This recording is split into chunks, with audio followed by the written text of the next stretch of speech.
Então, veja bem, na aula passada a gente sugeriu que quem pudesse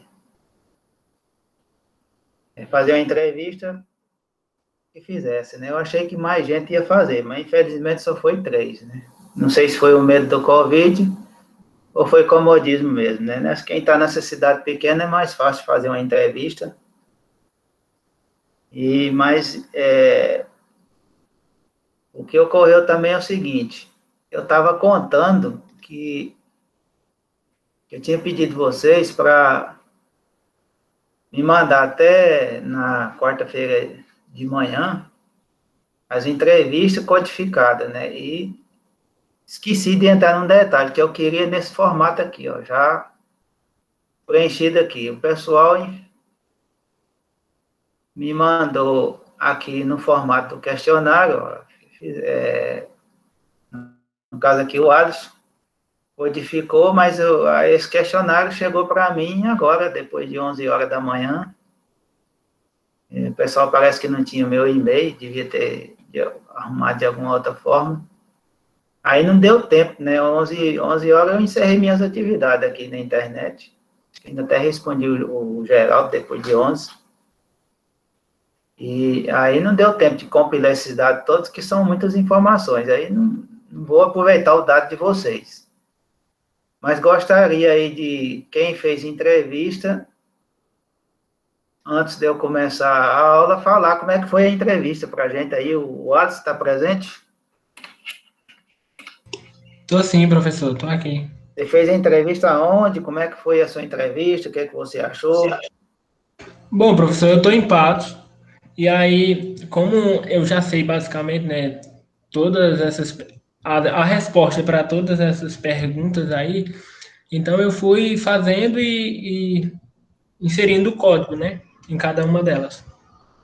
Mas você chegou aí numa propriedade ou se baseou em alguma Não, propriedade? se Né? baseia na minha família mesmo, Sim, entendeu? No na meu sua pai, na família. minha mãe. Isso. Sua família mora na zona rural? Sim, eu sou da zona rural, de Sertânia. Ah, bom. Aí você pensando lá em Sertânia, você respondeu o seu questionário baseado no que a sua família vivencia, né? Isso. Aham. É isso bem. Teve alguma dificuldade? Não, né? Não, professor, foi bem tranquilo, bem de boa mesmo. É, E é rápido também para você responder, bem rápido.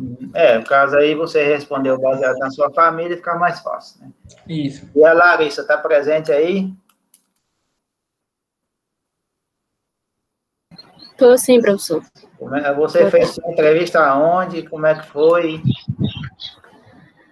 Então, eu fiz com uma amiga da gente, que é colega da gente, só que ela não paga essa disciplina, que no caso é sobre a família dela, que mora no campo. Mas você não Foi a chegou, Jussara. mas você não chegou aí no campo, não? Não, mas a gente já conhece lá. Já fui lá várias vezes. Uhum. Só que eu estava doente e também estava impossível da gente. A gente fez por chamada de vídeo. Certo. De voz, quer dizer. E o Geraldo tá por aí? O Geraldo acho que ainda não chegou, não, né? O Geraldo fez a entrevista dele baseado na família dele que morava no sítio em 1968. Aí ele disse que preencheu o formulário dele, mas tudo bem, o que importa é a experiência, né? Mas como então vocês não me mandaram no formato que eu queria e ia demorar, e mesmo para... Eu não tinha aqui a moda, e antes de começar a aula, agora que eu estava compilando esses dados aí para a gente ser mais objetivo com vocês e agilizar. Então, veja bem, se você tem o seu questionário, conforme aqui o do Alisson, né? Você fez a entrevista ali, uma entrevista, você tem aqui a codificação. Então, conforme a gente já disse, um entrevistador vai fazer 8, 10, 20, ou até mais pesquisa, né, por dia. Normalmente, essa entrevista lá no campo, na propriedade, sentado junto com o produtor, você vai demorar aí uns 40 minutos para fazer essa entrevista. Então, durante o dia aí, você vai fazer umas 10 ou 12 entrevistas, né? E ainda tem, talvez nem isso, né? Tem os deslocamentos de campo, né? De uma propriedade para outra. Então, sempre tem um bate-papo antes, né? Às vezes o cara chama para tomar um cafezinho, mas cachaça não pode não, mas um cafezinho pode, né? E aí acaba que a entrevista vai consumir um certo tempo. Então, a recomendação é, terminou as entrevistas do dia, à noite o pesquisador não tem folga, ele vai compilar os dados aqui, né, os códigos, e depois que você terminou o seu conjunto de entrevista, você ou os pesquisadores, todos vão passar os resultados para essa planilha aqui, onde você vai identificar o entrevistador, que pode ser mais de um pesquisador, o questionário, a numeração, a família, né? Porque se você precisar de alguma informação, você volta lá naquele questionário para checar. Então, todos os dados das planilhas têm que estar aqui. E aí você vai compilar os dados nessa planilha, que na realidade, o que é que nós temos aqui? Os códigos de todas as perguntas, da 1.1 até a 11.3, se não me engano, né? Então, todos os pesquisadores vão passar todas as entrevistas nesse formato aqui. Se vocês observarem aí, ó, do 1.1, 1.2, 2.19, aí vai até a 11.3, é isso mesmo. Isso aqui você pode ter aí dezenas, centenas, né? Você pode, se for uma bacia hidrográfica de porte muito grande, tipo a de São Francisco, talvez você tenha que entrevistar aí 2, 3 mil famílias. E aí vocês vão ter aqui 2, 3 mil dados aqui, né? Em cada linha dessa aqui. E aí, como é que a gente começa agora a fazer a análise para nós chegarmos a um indicador de deterioração socioeconômica? Então, a primeira atividade é, você vai achar a moda da sequência de dados que você tem. A moda, vocês sabem, na matemática, é aquele número que mais se repete, né? Então, seria a realidade que mais se repete junto àquele conjunto de entrevistados que você fez. Evidentemente que você não vai fazer isso hoje em dia manualmente, né? Você tem, inclusive, equipamentos de campo, que é onde você já vai inserindo lá as respostas, já vai compilando os dados, e quando chega em casa, você só vai baixar no computador e fazer uma análise. Mas aqui a gente tem algumas recomendações que, infelizmente, bom, quando você faz um programinha de análise, pode resolver esse problema. E seria o seguinte, vamos pegar esse dado aqui, 1.1. Aqui está fácil, que é pouca coisa, né? O número que mais se repete aqui é o número 4. Então, naquele conjunto de famílias que foram entrevistadas, que nesse caso aqui só foi 8, é o número que mais, a realidade daquele conjunto de famílias é a resposta 4, né? O código 4. Então, mas vai ocorrer situações onde você poderá ter, nessa sequência aqui, um empate. O código 3 e código 4 podem empatar. Você ter, por exemplo, 3 números 3 e 3 respostas 4. Qual é a indicação que nós fazemos do ponto de vista técnico? Que você use a pior condição. Nesse caso, a pior condição seria 4. O número maior é a pior condição. Por quê? Porque é melhor você superestimar o problema do que subestimá-lo. Só que quando você usa o Excel, por exemplo, de forma simples, e aí eu não sei, que eu não sou especialista em Excel, se tem como você fazer uma programação nele, quando você usa o Excel, ele vai pegar, se houver um empate aqui na sequência de dados, ele vai pegar o primeiro número. No caso aqui seria, se houvesse um empate entre 3 e 4 aqui, tecnicamente, se houvesse empate, nós iríamos indicar o 4. Só que o Excel ele vai pegar o 3, porque é o primeiro número daquela sequência, né? Que tem quantidades iguais, repetitivas, ele vai pegar o número 3. Então, ele vai fugir dessa nossa indicação técnica. Se você usa o Excel e ele tem como fazer uma programação para resolver esse problema, tudo bem, você faz e resolve.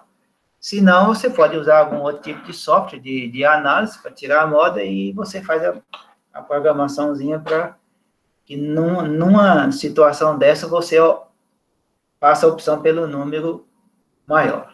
Tá entendido aí? Sim, professor. Então, na realidade, aqui é tirar a moda de toda a sequência de números. Eu já tirei aí. Para vocês. Não sei se tem alguma situação aqui de... Vamos ver aqui, 2, 4. Olha aqui a situação, ó. Só que aqui já coincidiu, né? Não tem problema. Tem 1, 2, 3, 4, 2, 1, 2, 3, 4, 1. Então, o Excel, ele pegou logo 2. Para a gente, é ótimo, porque já é a nossa indicação técnica. Mas se o 1 tivesse aqui e aqui tivesse 2, ele ia pegar 1, certo? Ele ia plotar aqui número 1. Pode falar. Professor, no caso de um questionário como esse, eu vou fazer uma pesquisa para todas aquelas pessoas que moram, digamos, naquela determinada bacia geográfica, ou tem um limite que você pode fazer, ou o máximo que você conseguir? Não, aí é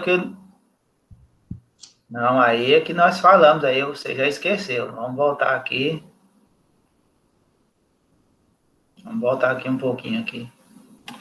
Você jamais vai dar conta de fazer, a não ser que seja um lugar muito pequeno, uma microbacia, você vai fazer isso, ou se você for usar isso para um assentamento, você pode até, às vezes, dependendo do número de pessoas, entrevistar. Não, mas numa bacia hidrográfica, você vai usar essa fórmula aqui, onde você vai pegar o número de pessoas, o número de propriedades que existe naquela bacia hidrográfica, vai jogar nessa formulinha aqui e você vai achar o número de pessoas, a amostra que você vai fazer, tá certo? Isso foi falado lá no primeiro dia de aula, que eu falei sobre Tá certo, professor. Tá certo? Então, você vai jogar aqui, eu até expliquei que eu orientei, por exemplo, o Luan para a gente fazer aqui da Bacia do Rio da Cruz, né? Fazer as entrevistas.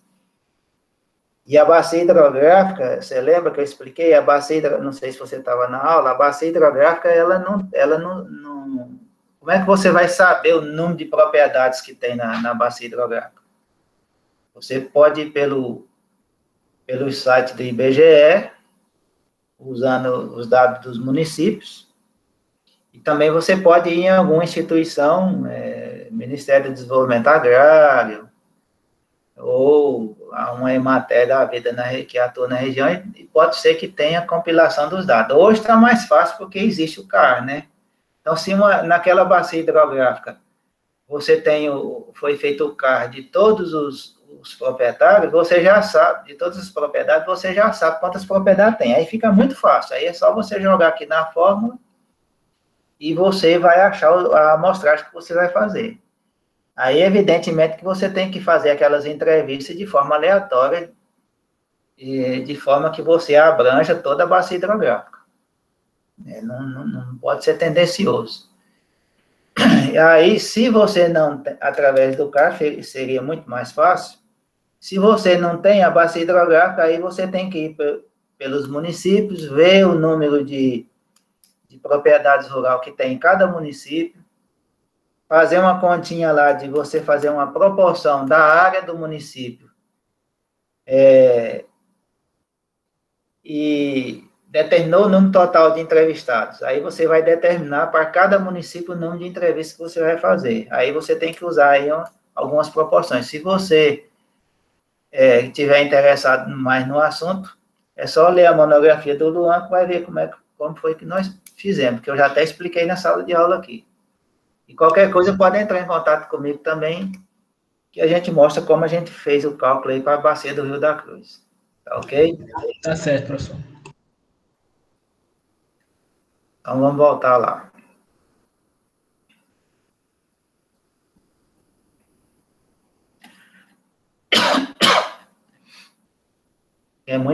Muita planilha aí. Demora um pouquinho aqui, com medo de passar tudo de uma vez. Bom, tiramos a moda de toda a sequência de dados. Depois que você tirou a moda, você vai passar a moda que você achou de cada pergunta aqui para esse outro quadro, que também você pode fazer no Excel sem problema. Só que no Excel vocês estão vendo aqui que nós estamos aqui na horizontal e aqui nós estamos na vertical. Aí, lá no Excel não tem como você fazer um Ctrl+C aqui e um Ctrl+V, copiar dados. No caso aqui agora, antes de começar a aula, eu peguei um por um desses números aqui e coloquei aqui. Deu um trabalhão danado, passei uns 20 a 30 minutos fazendo isso. Por conta de ter que ir lá, pegar o dado e voltar. Então, veja bem, aí no Excel a gente indica você pegar esses dados aqui e colocar na sequência horizontal mesmo. Depois, deixa eu ver se eu consigo. Nós temos tempo. Deixa eu ver aqui se eu tenho. Aqui, vou mostrar aqui no Excel como foi que eu fiz. Um momentinho aí.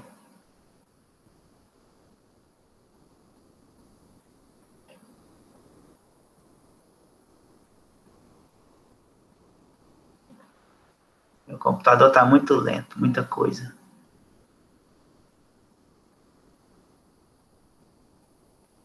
Deixa eu ver se eu tenho aqui.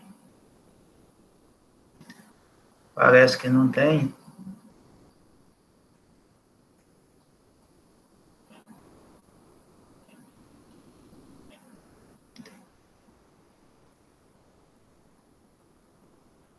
Tem não, pessoal. Tá no outro canto. Depois se sobrar tempo no final da aula, eu faço, eu mostro. Então, vamos lá.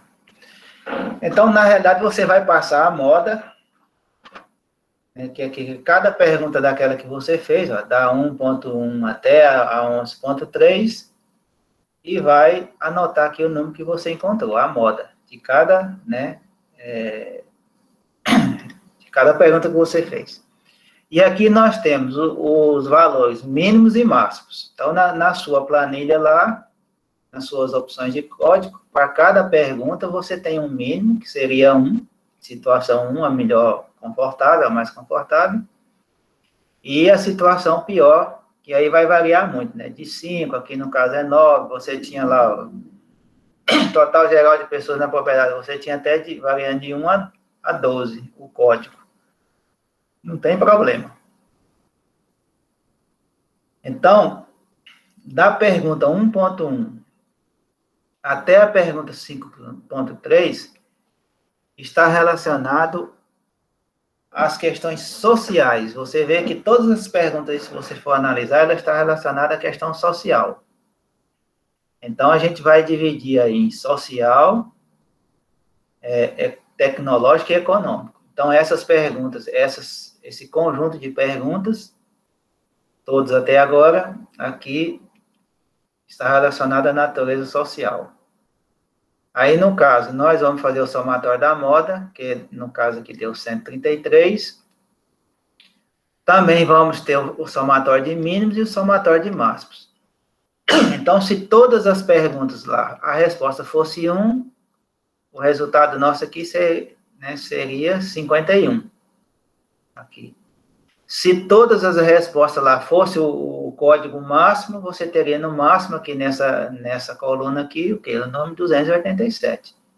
No caso aí, isso vai variar, nunca vai ser impossível você ter aqui todas as perguntas serem 1 e todas serem no código máximo, sempre vai ter um número intermediário, entre 51 e 287. No caso aqui, 133. Aí nós temos Da pergunta 6.1 a 9.7, está relacionada a questões, são questões econômicas, da propriedade e renda. Então, no caso aqui, nós temos também os mínimos e os máximos e o valor que você encontrou. No caso aqui, nós temos para o somatório de mínimos 21 e máximo 68. Chegou alguém aí? Vou dar uma olhadinha aí.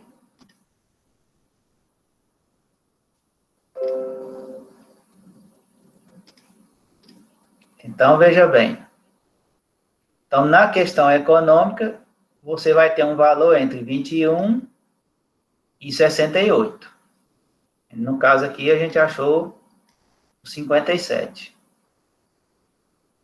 Das perguntas 10.1 a 11.3, está relacionada à variável tecnológica da propriedade.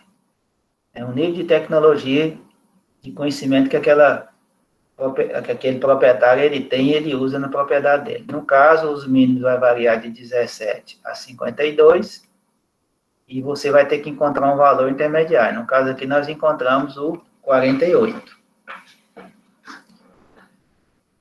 E o que é que nós vamos fazer com esses dados agora?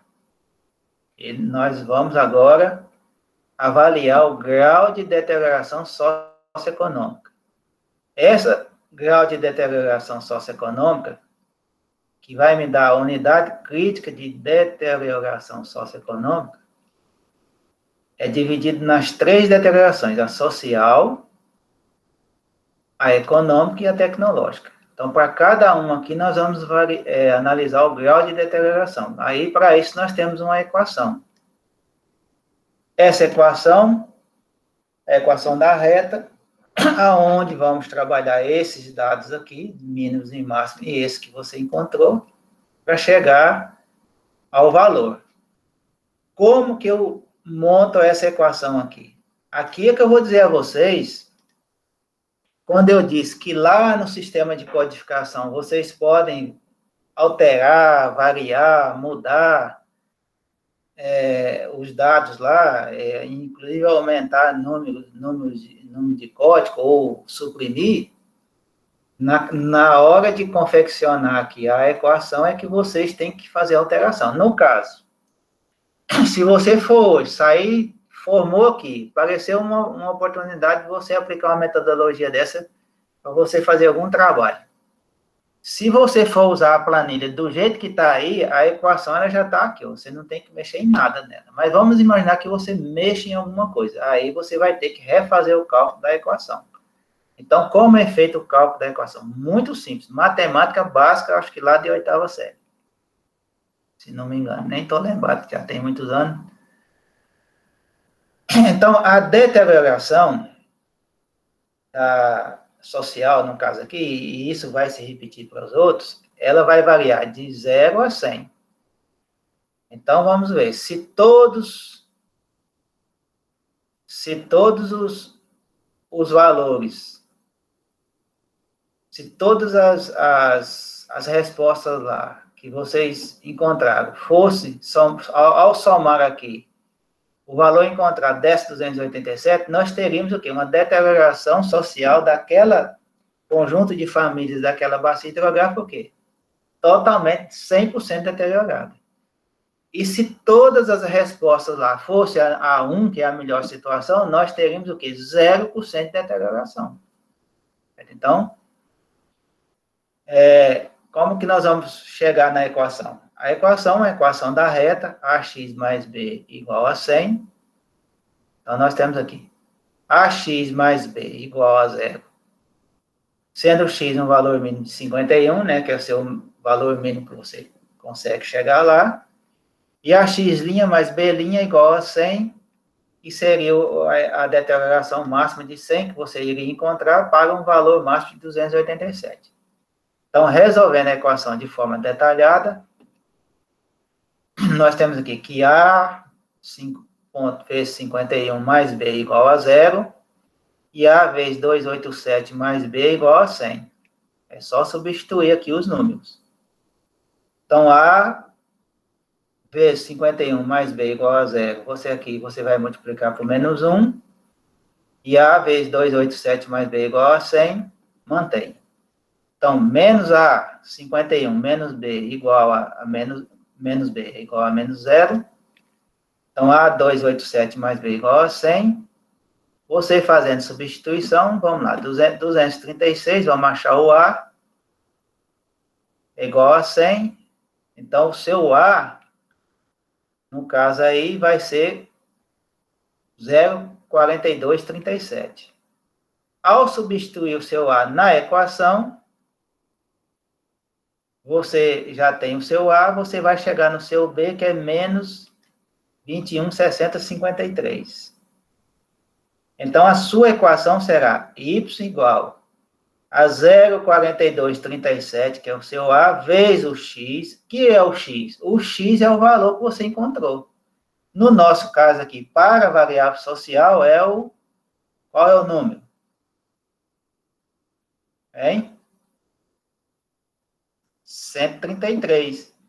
Menos o B, que é 21,6053. Aqui nós temos a equação da reta. Né? Essa equação é simbolizada por esse gráfico aqui, onde você tem o grau de deterioração para valor mínimo igual a 0, e 287, 100% de deterioração.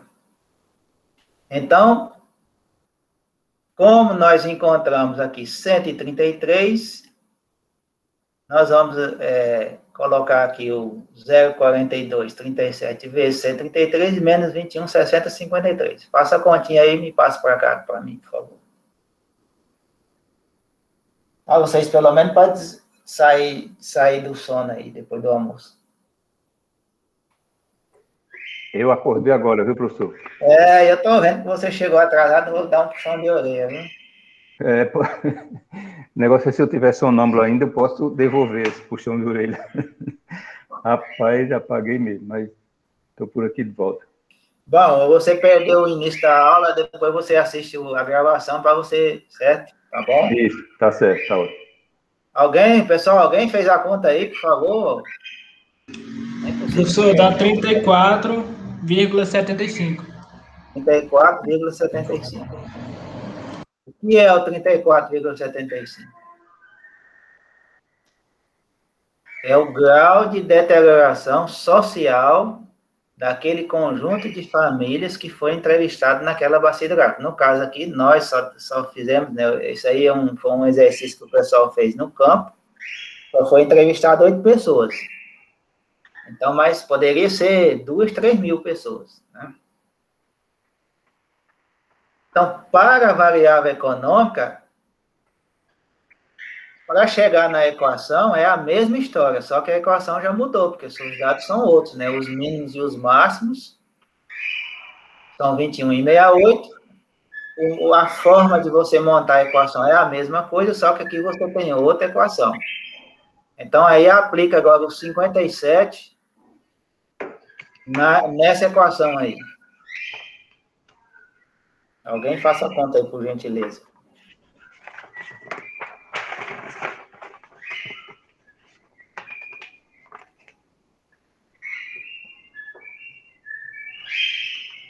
Então, enquanto faz aí, ó, aqui nós achamos a equação para o social, aí você pega os dados do econômico, faz a mesma coisa e chega na equação do econômico, o tecnológico é a mesma coisa, você lá, com seus mínimos e máximos, usando a equação, você vai chegar na fórmula do tecnológico. Lembrando, mais uma vez, se você alterar os códigos, aumentar ou diminuir, vocês estão vendo aí que tem que fazer, porque se você altera lá a valoração de código, esse número aqui pode variar, ele pode passar para 48 ou subir para 55. Esse número pode baixar de 287 ou pode subir para 300, para 290, a depender do que vocês fizerem lá. Mudou esses números aqui, em função da mudança que você fez lá, você tem que fazer uma nova equação. Qual é o número que deu aqui?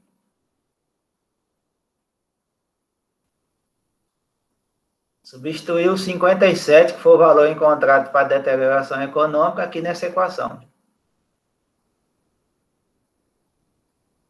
Ó, minha gente, pelo amor de Deus.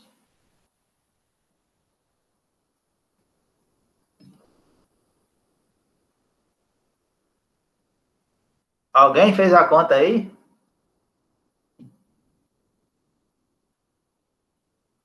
Estão me ouvindo? Sim, professor. Ninguém fez a conta? 54, 24. Não, deu Não, acho que eu misturei 76 aqui. uma ali com a outra. Foi. 76,59. 76,59. Isso. Agora vamos para a deterioração tecnológica. Substitui o 48, que é o valor encontrado, na fórmula, na equação da tecnológica.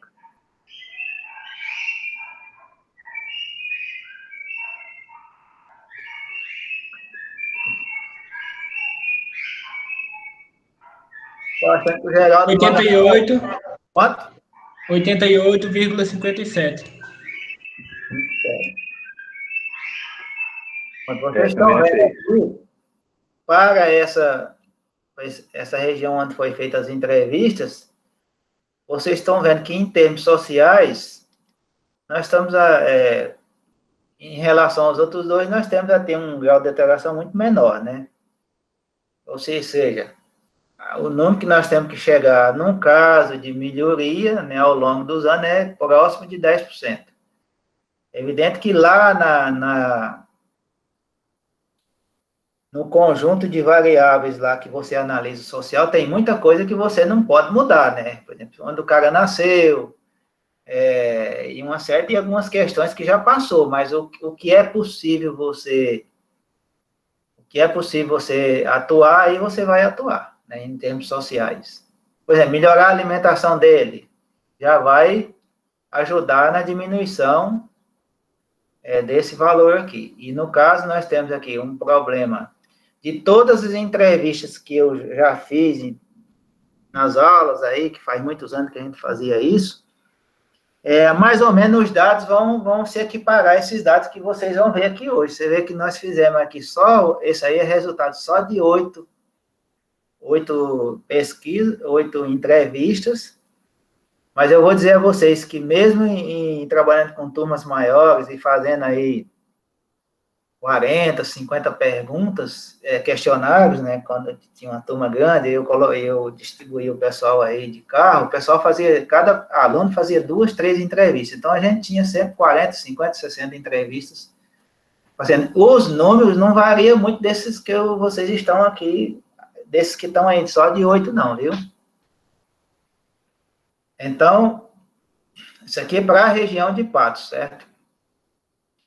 Então, agora nós achamos o grau de deterioração social, a econômica, a tecnológica, agora vamos achar o grau de deterioração socioeconômico. No caso aí, não é a média desses 3, não. Você vai achar uma nova equação, aonde você vai usar os mínimos e máximos de tudo, que no caso aqui 89.407, vai lá na equação da reta, acha a fórmula, que é essa aqui, e você faz o somatório dos 3 aqui, do total, no caso 238. Aí, jogando esse 238 aqui no X, você vai achar quanto aí? 46,85. 46,85. Então, o grau de deterioração socioeconômica desse conjunto de propriedades, vamos dizer, dessa microbacia onde foi feita a entrevista, é aproximadamente 47%. Ok, vocês, nesse caso aqui, nós ainda vamos continuar a avaliação, né? Tem um ambiental e depois a ambiência.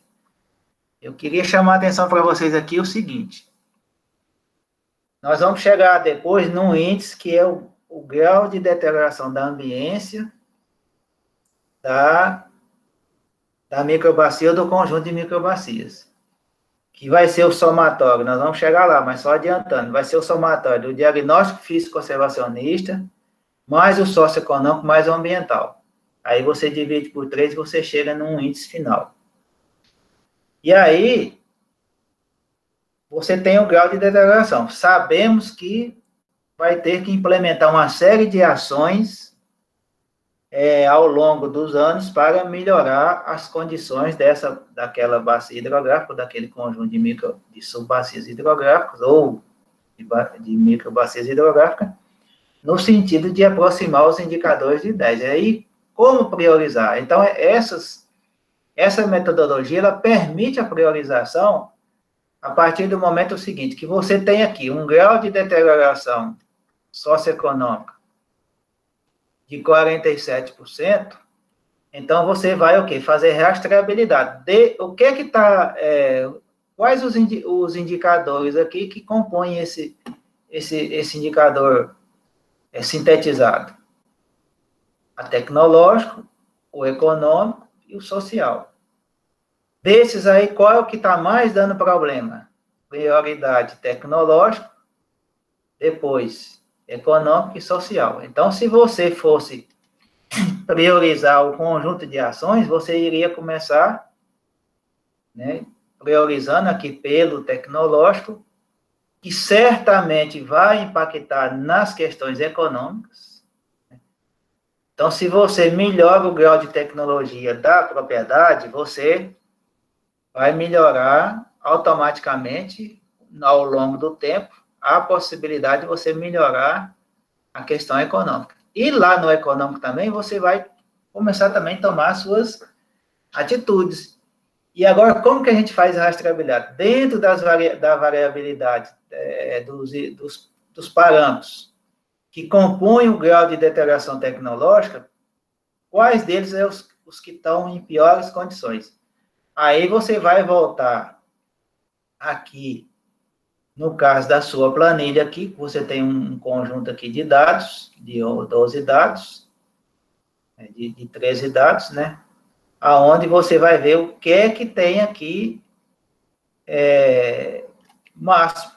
Então, nós temos aí questão de maquinária. A maioria está dando, olha, no máximo. A maioria está dando no máximo.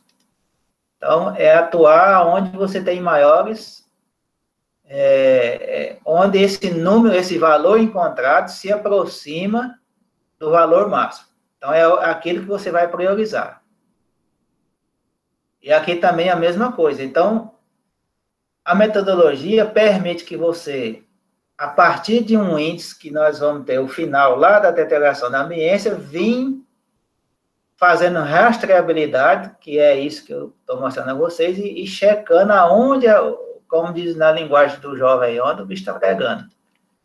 E a partir daqui você entra nas planilhas aqui nos parâmetros que foram avaliados e você vai determinar quais aqueles parâmetros que estão mais próximos do máximo para você começar a atuar em termos de prioridade.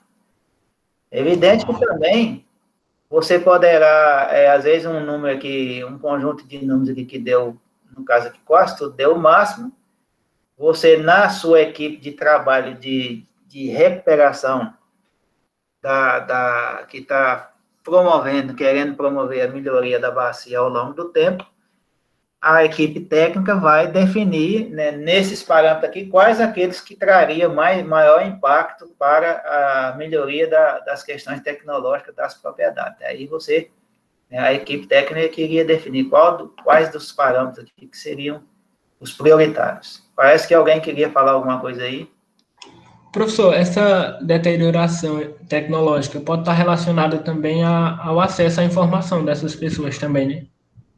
Pronto, você levantou uma questão maravilhosa aí. Então, veja bem. Vamos ver se as perguntas que existem lá já contemplam o que você está querendo dizer aí. Olha. Nas perguntas que existe lá, você tem aqui, ó, a questão da assistência técnica e a questão se a pessoa conhece programas de conservação. Então, são duas questões importantes que estão relacionadas à questão da informação. Mas se você achar, no contexto do que você está querendo dizer, e você pode até ampliar aí a sua colocação, se você quiser criar um outro parâmetro aqui, ó, 11.4, e criar uma codificação lá para esse acesso à informação, aí você não tem problema. Você vai criar lá, vamos imaginar que você crie lá um 11.4 e que vai o quê? Você vai ter lá 3 parâmetros. Então, aqui, ó, 48, 49, 50, esse número já vai para 50 e aqui já vai para, desculpa aí, já vai para 20 e aqui provavelmente vai subir lá para 60 em alguma coisa. Não tem problema. Você simplesmente vai ter que pegar esses números aqui, achar uma nova equação e pegar o número que você achou e achar o grau de alteração. Entendeu aí? Entendi, professor. No caso seu aí, vamos ver se seria importante você criar esse novo parâmetro de análise. Que acessa a informação que você está querendo dizer aí?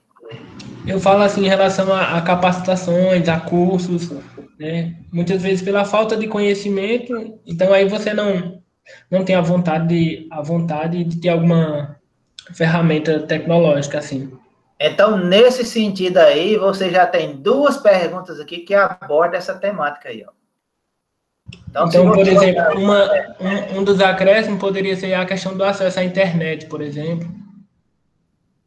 Que poderia você colocar lá onde se tem telefone, lembra que tem um parâmetro lá atrás, acho que até no social, se você tem telefone ou não, lembro você sim. poderia acrescentar lá se tem acesso à internet. Mas se essa questão do acesso à internet for muito importante do ponto de vista tecnológico, você pode acrescentar aqui, não tem problema. Um item 11.4, acesso à internet para obter informações tecnológicas, sim ou não? Aí você criaria lá o 1 e o 2, aí no caso aqui, iria para 18, certo? E aqui você teria 54, você faria uma nova equação e depois você iria achar um número aqui, tá certo? Não tem problema. Você pode mudar o que você quiser lá, mas só que se você mudou lá, alterou isso aqui, você tem que alterar também a fórmula, tá ok? Tá certo, professor. Ô, professor, outra pergunta. Se no caso aí eu fiz o formulário, eu imprimi, aí eu vou lá na propriedade e vou fazer a entrevista. E a partir das respostas, aí eu sinto a necessidade de acrescentar uma outra informação. Nesse caso, eu posso colocar também, né? Pode. Modificar depois. Só que aí é o seguinte, veja bem. Por isso que toda pesquisa que a gente faz, e os professores de vocês já devem ter falado aí, você tem que fazer primeiro o quê? Uma entrevista piloto, né? Primeiro para treinar o pessoal, segundo para todo mundo estar padronizado e justamente para checar se tem alguma coisa de diferente. Por quê? Porque se você acrescentar alguma coisa aí na análise, você vai ter o quê? Vamos imaginar que você esteja trabalhando 10 pesquisadores. Olha a importância do planejamento. Por isso que um trabalho desse, você tem que fazer o planejamento muito bem feito. Imagina que você tenha 3.800 famílias para entrevistar, e vocês são 10 pesquisadores. Aí vocês já imprimiram o material para as 3.800 entrevistas, você está entendendo? Vamos imaginar, hipoteticamente. Aí você chega, quer acrescentar um parâmetro. Nesse caso aí, não pode. Você tem que fazer isso na hora do planejamento. Você analisar se todas as variáveis estão ok, se elas estão pertinentes à realidade. Vamos imaginar que não é você sozinho que vai coordenar um trabalho desse, né? Você vai o quê? Você vai ter que ter normalmente você está participando de alguma equipe. Né? Ou se você tiver, vamos imaginar, eu já conduzi pesquisa desse jeito aí, praticamente sozinho, só que em assentamentos, e eu, na época, não verifiquei que não havia necessidade de mudar nada aí, então não mudei, tá entendendo? Então, no meu caso lá, eu poderia ter mudado, mas vamos imaginar que você, depois de fazer aí também uma outra situação, você, depois de avaliar aí umas 50 pessoas, você descobre que tem uma coisa nova aí. Aí você vai ter que voltar naquelas outras 50 e fazer a entrevista. Ou seja, daí a importância do planejamento para você, quando for para o campo, chegar lá, não ter mais problema, tá certo? Então, isso que você está abordando aí, você tem que tentar resolver todos esses problemas que representa aquela realidade, antes de você partir para o campo, porque depois que partir para o campo fica difícil você mudar, tá ok? Tá certo, professor.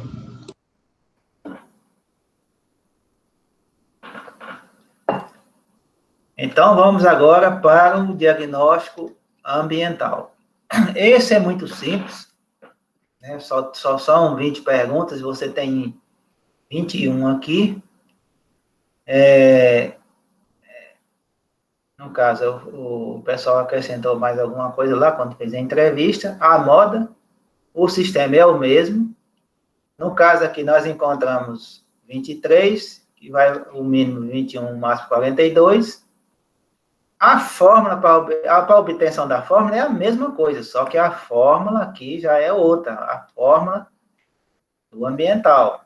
Se você mudar os parâmetros aqui, como eu acabei de explicar, você tem que mudar a fórmula. No caso aí, jogando o 23 aqui na fórmula, vai dar quanto?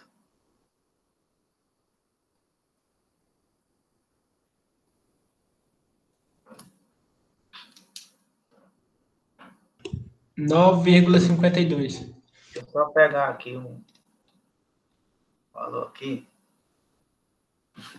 46. 47. Vamos botar 47. O físico conservacionista, vocês estão lembrados quanto deu? Em torno de 55, né? E o ambiental agora deu quanto? 9,52. Olha aí que maravilha. 9,52. Está o quê? Abaixo dos 10%. Então, está uma maravilha. E, normalmente, nas outras entrevistas, vamos arredondar aí para 10, nas outras entrevistas que nós fizemos, também, normalmente, esse indicador, ele fica na faixa aí de 15%, 18%, 20%, no caso aí, deu só 9,52%. Professor, e a conclusão prévia é que a tecnologia é desfavorável ao ambiente? Como é que é o negócio? Porque nossa maior deterioração não é tecnológica?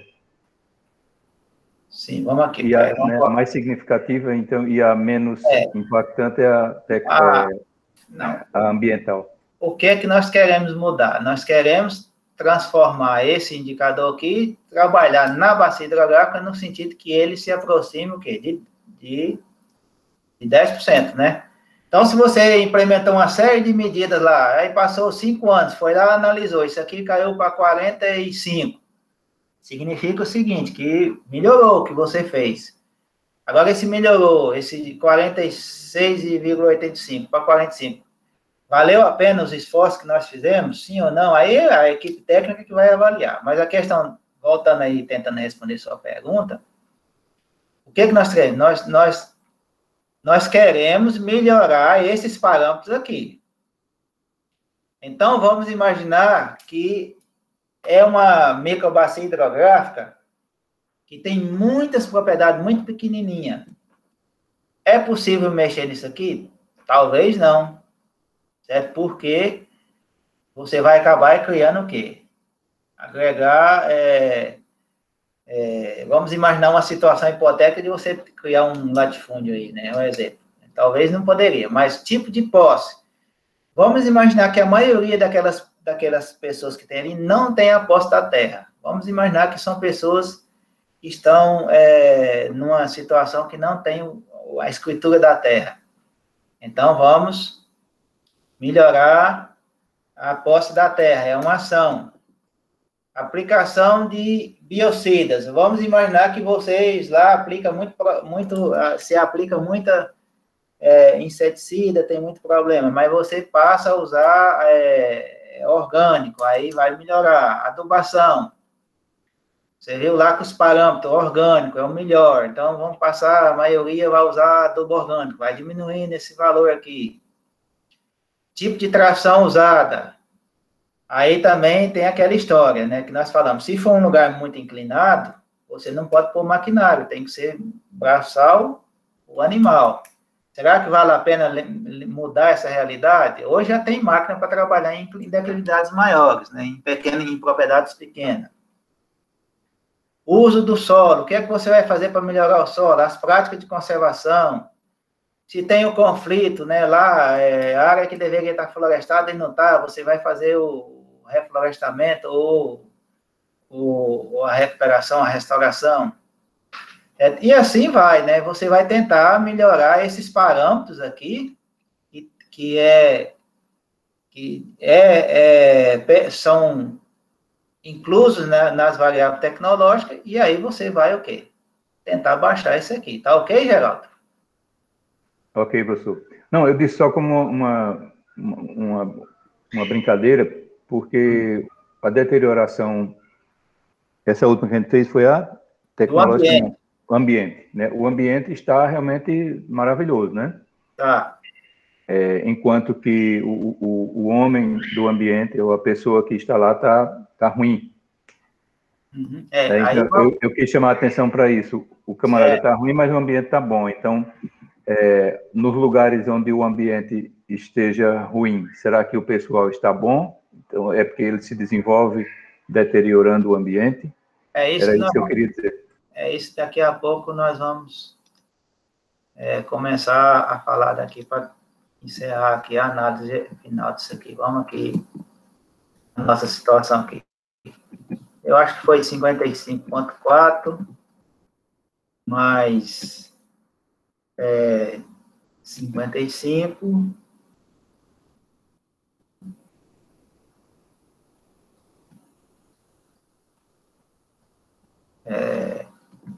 Não, 55 não, 47, né? 47 e mais 10.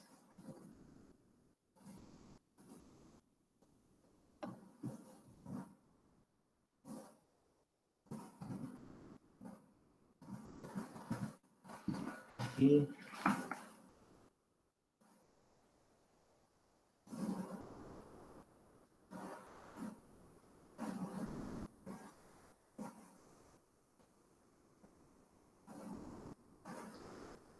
37,5. Então, vamos lá. Então, o índice final seria a deterioração da ambiência, que é o indicador final que nós estamos querendo chegar aqui, o conjunto de relações entre os três diagnósticos, físico, conservacionista, socioeconômico e ambiental. Então, no nosso caso aqui, se não me engano, lá o físico conservacionista foi 55,4 nessa faixa, mais o 47 do socioeconômico, mais o 10%, dá 37,7%. Então, o que é que a gente pode dizer? Que esse conjunto de microbacias que foi analisado está com um grau de deterioração da ambiência ou do meio ambiente, tanto faz, em torno de 37,5%. Então, nós vamos ter que trabalhar na recuperação da bacia hidrográfica, dessas bacias hidrográficas, no sentido de se aproximar esse indicador de 10%. Esse indicador vai se aproximar de 10% à medida que esses outros indicadores aqui forem o quê? Forem se aproximando, né? De 10%. Então, aqui nós vamos fazer a rastreabilidade, ó, novamente. No nosso caso aqui, o que é que está pegando? Ó? Diagnóstico, vamos imaginar a situação hipotética que o diagnóstico físico conservacionista, aqueles dados que nós analisamos lá, esteja dentro dessa realidade que nós estamos avaliando aqui. Então, você precisa de atuar no uso da terra, que está diretamente ligado a questões tecnológicas e questões econômicas. Você vê que os três diagnósticos, eles têm o quê? As relações e inter-relações entre eles, que faz com que aquele conjunto de informações, de dados que foram coletados, aquelas realidades que você viu do ponto de vista socioeconômico, físico, conservacionista e ambiental, lhe dá um índice de deterioração da ambiência X. Então, você vê que todos esses fatores, eles estão interligados. Então, a questão socioeconômica, ela está diretamente relacionada com o uso da terra. O uso da terra, então, para você mudar a realidade do uso da terra, você vai ter que melhorar questões de tecnologia e questões econômicas na sua propriedade. Porque se você querer fazer mudanças na tecnologia, fazer mudanças em outras questões no uso da terra, mas sem incentivo financeiro, que aí vem a questão econômica, também não se faz. Então, você vê que essas coisas elas estão interrelacionadas e envolvem, né, questões, quando você analisar o conjunto como um todo, é bastante complexo, né, você trabalhar com tudo isso no sentido de fazer uma recuperação socioambiental daquela bacia hidrográfica. E aí eu vou chamar a atenção de vocês para uma coisa, que esses dados, normalmente aqui no Nordeste, na região de Patos, pelo menos, a gente vem trabalhando ao longo desses anos, que normalmente você tem esses indicadores socioeconômicos, vamos dizer, relativamente alto, total, mas o tecnológico econômico bastante elevado, e o diagnóstico ambiental baixo. Então, qual seria o grande desafio para você lidar com a recuperação da socioambiental do conjunto de microbacias aqui da região? Deixa eu voltar aqui. Vou parar a apresentação para a gente agora começar a fazer algumas discussões. Então, o grande desafio dos técnicos nessa região aqui, pelo menos dos dados que a gente tem coletado aqui na região próxima de Patos, sinalizam para a questão do uso da terra, a questão socioeconômica e a questão socioambiental. Normalmente o indicador ele vai variar, ele sempre variou de 15% a 20%. O que eu mais encontrei mais alto aí, fazendo entrevista, acho que foi em torno de 23% ou 24%. Ou seja, o grande desafio no semiárido seria, então, vamos imaginar que essa realidade se expanda para outras regiões, da Paraíba e do próprio semiárido, essa realidade aí de diagnóstico ambiental. Evidentemente que há outras regiões que o ambiental provavelmente vai ter maior problema. É você melhorar as condições sociais, econômicas e de uso da terra sem você aumentar o diagnóstico, a problemática ambiental. Porque, a depender do que você vai fazer no ambiental, você poderá alterar para mais o ambiental. Vocês concordam comigo? Porque muitas das tecnologias que nós utilizamos, cadê aqui o ambiental? Muitas das coisas que, às vezes, você melhora as condições da propriedade, muitas dessas coisas aqui você pode, se você não fizer com práticas de conservação, práticas voltadas mais para a sustentabilidade, você vai, em vez de aumentar, em vez de diminuir, você vai aumentar a deterioração ambiental. Vocês concordam comigo? Exatamente. Mais ou menos, então, isso aí vem mais ou menos em cima daquela ideia que eu estava falando, né, que um está muito bom, o outro está muito ruim. Então, se melhorar o que está muito ruim sem os devidos cuidados, vai piorar o outro. Então, vai ser um equilíbrio pela piora do que está bom e não especificamente pela melhora do que está ruim. Né? Vamos citar só um exemplo aqui. Vamos dizer que você melhora as condições econômicas da família, as questões alimentares, que vai refletir num ambiental e às vezes num tecnológico, até no econômico, melhorar, né? Mas vamos imaginar aqui, ó, você vai aumentar a geração de lixo na sua propriedade. Com certeza, melhorou as condições sociais e econômicas, o cara vai consumir mais. Então, se você não tiver uma responsabilidade com o lixo, o que vai acontecer? Esse lixo já vai influenciar no negativo aqui do ambiental. Vamos imaginar que na sua propriedade você melhorou as questões sociais, econômicas, e o cara resolve montar um aviário, e esse aviário não gera poluição. Você já vai alterar aqui está entendendo como é que são as coisas? Então, esse é o desafio, de você manter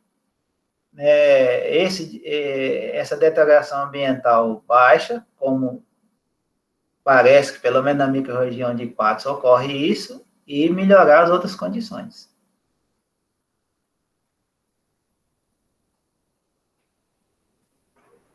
É interessante, é muito interessante. Agora, professor, eu não estava no início da aula e não acompanhei isso, depois é que eu vou olhar, mas aqui que gera discussão, nas questões econômicas, eu achei muito alto aquele patamar que chama renda inferior a 4 salários mínimos. Né? Então, eu acho que aquele patamar está muito alto para ser o primeiro, porque está igualando por baixo uma quantidade, quase toda a população. A população rural, o pessoal que vive da agricultura familiar, é praticamente impossível existir uma renda, seria uma raridade, uma renda superior àquilo ali. Essa é muita realidade. É a realidade que nós vivemos aqui no sertão. Professor. Mas se você for lá para o lado de Petrolina, você já não ia me falar isso aí. Talvez lá para o lado de Souza também você já não ia fazer uma análise desse sentido. Tá entendendo? Ô, professor, eu também achei também assim um valor muito alto para você generalizar, né, para todas as pessoas assim, porque tem gente que não recebe nenhum salário mínimo, então, enfim, fica complicado essa questão. Aí até perguntar se tem como a gente alterar, se a gente pode alterar essa. Não, eu já disse a vocês podem alterar o que vocês quiserem. Já que nós estamos comentando no assunto aqui, olha aqui, estou aqui com a planilha, vocês estão vendo ela? Não, ela não está sendo apresentada, não. Ah, desculpa aí que eu não...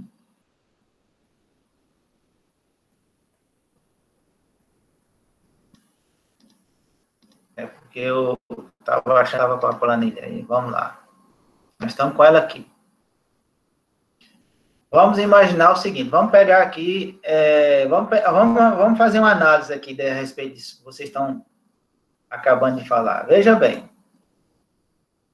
segundo eu não sei o valor hoje, mas normalmente a gente escuta do DIEESE que uma família no Brasil, para viver bem, ela deve ganhar aí, no mínimo, uns R$3.700 por mês, tá entendendo? Esse número eu não sei, pode estar variando, mas esse número eu escutei ele já algumas vezes aí, não em 2021 agora, essa realidade nós estamos vivendo, mas para você, uma família padrão aí de 5 pessoas, viver com o mínimo básico possível de qualidade de vida, ele teria que ganhar por mês em torno de R$3.700, ou seja, 3 salários e meio.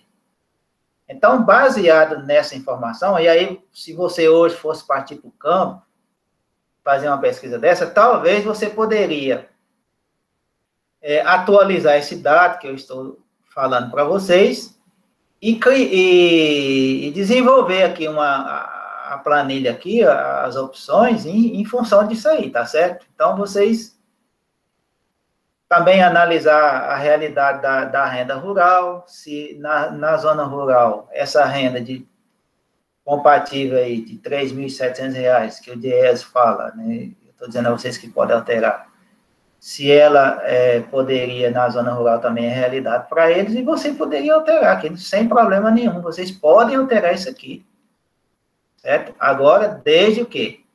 Caso você venha mexer nisso aqui, você tem que alterar a fórmula lá. Isso aí vocês têm que ficar bem claro com isso.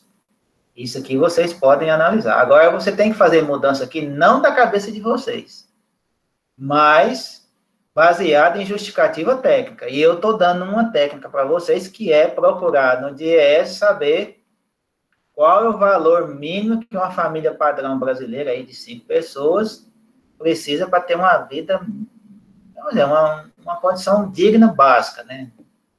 Certo? Qualquer coisa que vocês forem mudar aqui, vocês têm que mudar baseado em justificativa técnica, e não da cabeça, tá certo? E eu retorno ao ponto. O critério é baseado vamos dizer assim, o Diese, lógico, eu não estou censurando o que ele, a ciência dele que ele aplicou. Eu estou censurando onde está a questão. Nós não estamos, o Diese trabalha a população como um todo, nós estamos trabalhando a população rural. E eu estava mostrando para uns colegas com quem interagi hoje, a questão da renda. A renda, você precisa daquela renda para comprar coisas, para a sua manutenção, para ter uma subsistência digna. Acontece que, por exemplo, a alimentação, que é um dos principais fatores do custo de vida, e no caso na zona rural também, mas lá você produz praticamente tudo que você consome. Então, para que você precisa de R$500 toda semana para comprar uma feira de não sei o que, se você produz aquilo? Então, esse fator, aliás, esse questionário, baseado na informação do Diese, que é geral, ele realmente precisa de uma adaptação para você trabalhar a zona rural. Então, Geraldo, eu mostrei a vocês um exemplo de coisas que você pode usar, e aí citei exemplo do Diese, mas vamos imaginar que, eu estou entendendo o que vocês estão questionando, vamos imaginar que vocês queiram fazer uma adequação dessa planilha à realidade do semiárido brasileiro, que é mais ou menos igual em quase todos os estados, salvo algumas regiões. Se você for em Sousa, lá vai ser diferente. Se você for lá no São Francisco, lá em Petrolina, vai ser diferente. Mas os demais é mais ou menos, vamos dizer assim, equiparado. Agora, você também não pode estar fazer uma adequação de uma planilha, por exemplo, aqui na região de Patos, aí você vai fazer numa outra região, aí chega lá, você faz mudança também. Aí você também não vai ter depois como estar comparando, né, diferentes regiões, né, parecidas. Se você, cada conjunto de microbacias ou bacia hidráulica que você muda a planilha, você não vai ter como fazer comparação. E o objetivo do trabalho é fazer comparações. No caso da renda para o semiárido na área rural que vocês estão questionando, vocês teriam que fazer uma revisão de literatura nessa questão econômica de renda, certo? É um caminho. Outro caminho é vocês procurarem os órgãos, né, de Estado, do governo do Estado, de seja lá que for, que lida com as questões rurais, com renda rural, isso aí. Certo? E vocês, baseado em informações técnicas, criar aí fazer a alteração que vocês acham que deve, tá entendendo? Isso aí a planilha, ela é flexível.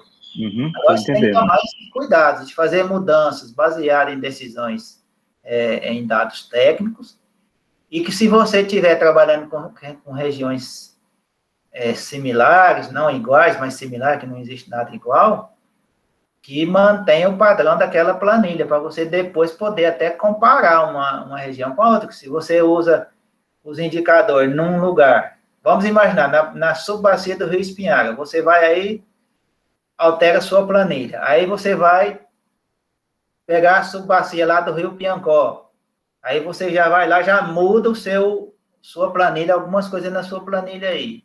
Não pode, tá entendendo? Porque você tem regiões parecidas, e você, até por comparação, você tem que manter mais ou menos o mesmo padrão. Então, poderia fazer uma pesquisa em nível de estado, em nível de região, só de semiárido mesmo, e criar aí, fazer essa análise, mas desde que ela seja baseada em dados técnicos, não da cabeça ou da realidade específica de cada local, tá certo?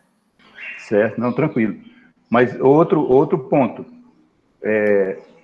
existe o fator aí, coleta de lixo. Não é realidade rural. Então, esse fator, como se diz, ele não podia estar nessa planilha. Mas aí eu vou dizer, você tem que estar, porque tem que existir coleta rural. Não se faz, falha do serviço público, mas a coleta rural tem que existir, de lixo rural. Inclusive, foi coisa de debate, por exemplo, ontem nós tivemos a reunião Infelizmente, eu não pude passar o link para vocês, porque não podia, era só os convidados, que tinha limite. Mas ontem foi comentado sobre isso, e eu fiz um trabalho agora recente, né, do meu PIBIC agora, minha orientação foi justamente sobre o lixo rural. O lixo rural, você tem que ter destinação para ele. Inclusive, por exemplo, o lixo de agrotóxico, por lei, ele já é obrigatório participar da cadeia de logística reversa. Então, se não tem... Isso, não, aí está perfeito. Está errado. Hoje, o município de Patos não tem coleta rural. Está errado, não está cumprindo a lei, tá certo? Então, esse senhor no semiárido, tem algum lugar, coleta rural em algum lugar? Não, aí eu não sei te falar. Aí você pode pesquisar, provavelmente uma outra cidade deve ter. Com certeza. Sim, porque o que se vê é exatamente o contrário. Inclusive, eu descobri uma coisa recentemente no meu trabalho. O lixo urbano, ele é abandonado lá na zona rural. Né? Geralmente numa posição estratégica em relação à cidade, o lixão, né? Para que não polua a cidade com odores e etc. Mas lá na zona rural onde ele ficou, ele tá poluindo. Né? Então, pode falar. Então, o que se vê é a coleta de lixo na zona urbana e pega esse lixo e bota em algum canto da zona rural. Certo, então, trabalhar a educação do povo, a tecnologia do povo para destruir adequadamente ou colocar adequadamente o seu lixo lá onde ele está, para não amontoar tudo num canto só. Não, cada um recicla o seu lá, faz alguma coisa, dá um jeito lá. Então, aí eu vou chamar a atenção de vocês o seguinte, olha, veja bem, aqui você tem aqui lixo rural, lixeiros rural. Veja bem, o fato de você não ter na região uma coleta de lixo rural, e isso serve para outros parâmetros, não quer dizer que porque não existe, você não vai manter. É justamente isso aqui, que você vai analisar na propriedade rural se lá o que é que o pessoal está fazendo com o lixo lá. Se está queimando, se está jogando ao redor de casa, se há coleta ou não. No caso, não tem coleta, então, mais um motivo. Se tivesse coleta, não teria lá, seria número 1 aqui. Como não tem, é número 2. Você pode alterar aqui 1 e 2, sim ou não? Em qualquer um desses parâmetros? Pode. Desde que você mude a fórmula. Deixa na equação, né? Certo? O professor, e o professor que já fez esses questionários, qual foi o resultado em relação a esse parâmetro? Não, é sempre que eu já falei para vocês aqui. Normalmente, eu já vou repetir o que eu falei.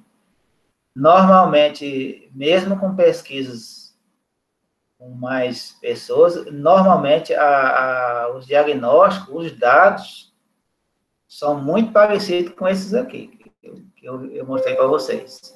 Um momentinho aí. Deixa eu só voltar aqui. Normalmente, em todas as pesquisas que eu já fiz aqui, esse deterioração social é na faixa de 38, 40, 40 e poucos. Isso aqui é na faixa de 75 a 80. Isso aqui é na faixa de 85 a 88, 90, não estou lembrado se deu alguma coisa, mas é nessa faixa aí, acima de 80. Esse aqui é nessa faixa mais ou menos de 45 até 50, teve uma ocasião que deu 52, e o ambiental normalmente está em torno de 18, 20, 23, 25% no máximo. Então, ou seja, essa pequena pesquisa que o pessoal fez aí, ela mostrou uma fatiazinha da realidade. Normalmente é isso aí, tá ok? Tá certo. É espetacular, olha, é uma coisa encantadora. O camarada vê um número que anotou na planilha de fulano acolá, aquilo rodar e chegar a um ponto desse. É como a história do famoso IDH, né? O Índice de Desenvolvimento Humano, que hoje existe para cada município. São números ali de 1 a 7 ou de 1 a 8, sei lá quanto, eu não conheço a planilha, que vão se juntar por amostra de fulano, vai uma se juntando com a outra, e termina chegando num ponto desse. É como a água, cai um ponto ali na área de afluência de fulano e vai escorrendo e vira uma correnteza que chega no exutório um dia. É uma coisa fantástica, realmente uma ciência. Olha, as ciências sociais realmente estão de parabéns.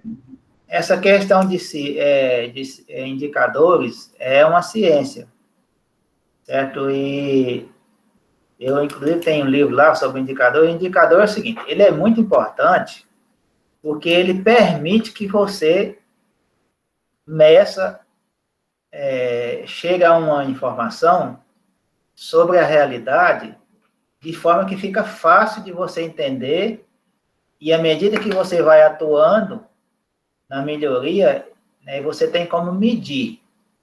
Só que o indicador, né, à medida que você vai agregando valor, o que nós estamos fazendo aqui? Ó? Quando eu pego, na ciência dos indicadores, quando eu pego aqui, ó, 3 indicadores, deterioração social, deterioração socioeconômica, ou econômica e tecnológica, e formo um indicador de deterioração socioeconômica, o que eu fiz? Eu agreguei valor, eu sintetizei informação, não foi? Vamos imaginar que eu quero detalhar essa informação, eu volto. Se eu quiser detalhar isso aqui, eu volto para o meu questionário, para os dados primários. Então, o indicador, à medida que você vai evoluindo com ele, aqui no caso nosso, o índice final que nós chegamos é a deterioração da ambiência, que vai me dar um valor. Isso é uma síntese. Quando você faz essa síntese, você está fugindo muito da realidade. É isso aí que você tem que... essa análise crítica dos indicadores.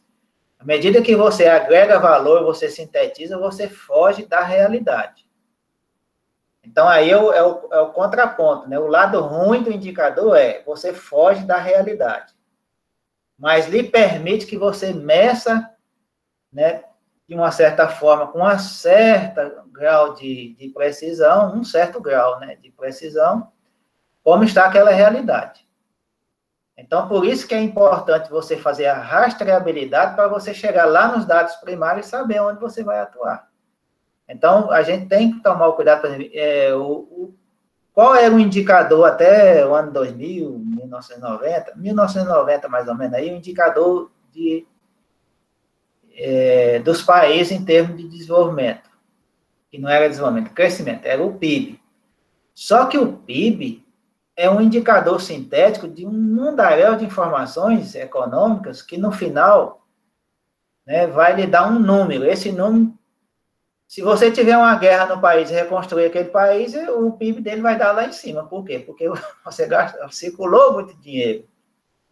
Aí inventaram o quê? O IDH já mede a renda das pessoas, a escolaridade e a expectativa de vida. Então, já melhorou. Então, quando você fala indicador IDH, você já está um pouquinho mais próximo da realidade. Dentro desses indicadores, você pode desdobrar quais são as fontes primárias de dados que gerou aquele dado.